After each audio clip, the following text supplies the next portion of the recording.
Night டின்னருக்கு பசங்கள்லாம் Maggi தான் கேட்டாங்க. சரி நானும் எவ்வளவோ பேசி பார்த்தேன் மேகி சாப்பிடக்கூடாதுன்னு. பட் ஆனால் ரொம்ப அடம் பிடிச்சாங்க.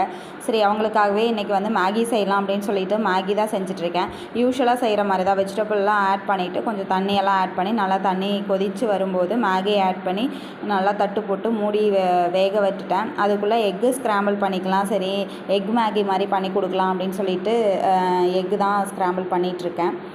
பசங்களாம் நம்ம என்ன சொன்னாலும் கேட்க மாட்டாங்க. அவங்க ஒரு முடிவுக்கு வந்துட்டாங்கன்னா அது அவங்க சொல்கிறது தான் நம்ம கேட்டாகணும். அந்த மாதிரி தான் இருக்குது. நீங்களும் இப்படி தானா? உங்கள் வீட்டிலலாம் பசங்களை இப்படி தான் சமாளிக்கிறீங்களான்னு சொல்லிட்டு எனக்கு மறக்காமல் கமெண்ட் பண்ணுங்கள்.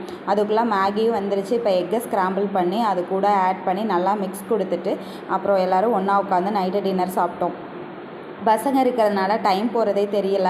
ரொம்ப நல்லா ஜாலியாக இருக்கிறேன். பாப்பாவுமே ரொம்ப என்ஜாய் பண்ணுறா. அவங்க கூட இருக்கும்போது அழுகிறதே இல்லை. இப்படி தான் போயிட்டுருக்கு எங்களுக்கு.